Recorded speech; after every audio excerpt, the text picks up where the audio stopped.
안녕하세요. 이혼 디자이너, 이혼 전문 심은규 변호사입니다. 제가 저번에 한번 사실혼, 동거, 법률혼의 차이를 말씀드렸잖아요. 근데 이 사실혼이라는 게 사실은 젊은 부부 같은 경우는 혼인신고를 하지 않고 결혼식을 올리고 살다가 두 사람이 살아봤을 때 성격이 안 맞을 수도 있고 이제 그런 것 때문에 혼인신고를 미루는 경우가 많아요. 그러다가 이제 아이가 생기면 그제서 이제 혼인신고를 하시는 부부들이 많고요.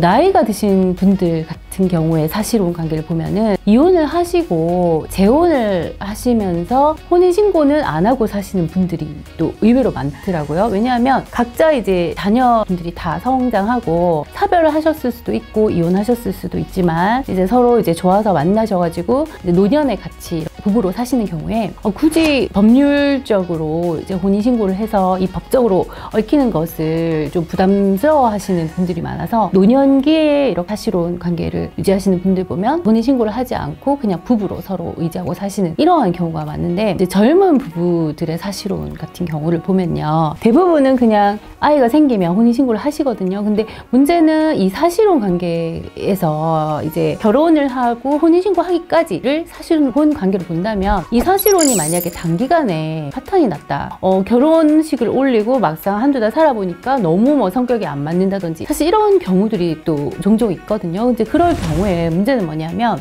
이제 결혼식에 들어간 비용 또 이 남자가 뭐 집을 이제 마련한 비용 뭐 시부모님한테 주택 구입 자금을 받았다 또는 부인 같은 경우는 그 혼수를 해왔을 거잖아요. 뭐 가전제품, 냉장고, 세탁기, 뭐 에어컨, 식탁, 침대 등등 뭐 이런 비용들이 상당히 많이 최소 몇 천만 원 지출이 되는데 만약에 결혼식을 올리고 부부가 살기 시작했어요. 근데 한두 달 살다 보니 너무 성격이 안 맞고 싸우고 이러다 보니 헤어지게 됐을 경우에는 사실 그 혼인신고를 안 하고 헤어지는 거는 사실혼 관계이기 때문에 그냥 집을 나오고 집 정리를 하면 됩니다. 그런데 문제는 뭐냐면 집을 구하는데 뭐 들어간 비용이라든지 물론 또 집 구하는데 들어간 비용을 처갓집에서 보태줬을 수도 있잖아요. 여자집에서 보탰을 수도 있고 아니 남자 집에 부모님이 이제 마련해줬을 수도 있고 아니면 두 부부가 뭐 가지고 있는 돈으로 대출을 받았을 수도 있고 이런 여러 가지 복잡한 문제가 생기면서 그걸 정리하는 과정에서 또 싸움이 발생을 하고 또 부인 입장에서는 내가 혼수품을 해갖고 왔다 아니면 결혼하기 전에 시부모님한테 예물을 드렸다 이런 것들 또 시부모 입장에서는 며느리 될 사람에게 뭐 고가의 명품 가방을 사줬다라든지 뭐 그런 문제가 생기면서 이걸 서로 돌려주고 받는 과정에서 상당히 많은 싸움과 분쟁이 생깁니다. 그래서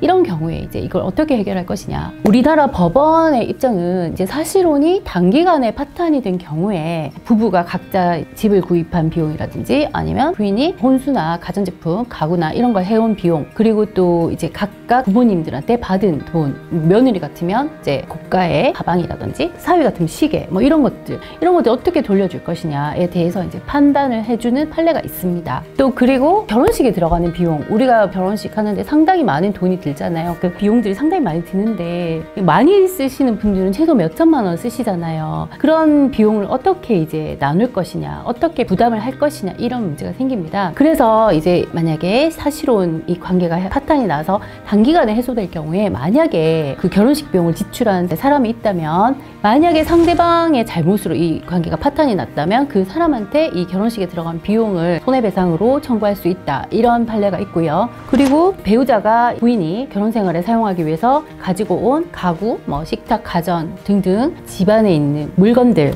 그런 것들은 사갖고 온 사람 즉 부인의 소유이기 때문에 부인한테 그대로 돌려줘야 된다 그렇게 판단하고 있고 또 만약에 양쪽 부모님한테 뭐 받은 게 있다면 혼인이 단기간에 파탄났을 경우에는 물론 받은 예물도 돌려줘야 되고요. 그리고 또 집을 뭐 사기 위해서 받은 돈이 있다면 그것도 물론 이제 주신 분 즉 양쪽 부모님 중 주신 분한테 또 돌려드려야 되고 이렇게 정리를 하셔야 됩니다. 그래서 결혼식에 요즘에 들어가는 비용이 뭐 수천에서 많이 쓰시는 분들은 이제 억 단위까지 쓰시다 보니까 부부가 살기 시작해서 서로 단기간에 헤어지는 경우 한 달, 두 달, 6개월 이런 정도까지는 이제 단기간으로 보거든요. 이 사이에 이제 혼인관계가 파탄이 났을 경우에 이제 사실혼 관계가 파탄이 났을 경우에는 이런 법률적 문제점이 생기고 그래서 이 그 재산관계를 정리하는 데 있어서 이런 기준이 있다는 것을 알고 계시면은 혹시라도 이런 경우가 생겼을 때 해결하시는데 좀 도움이 되지 않을까 이렇게 생각합니다.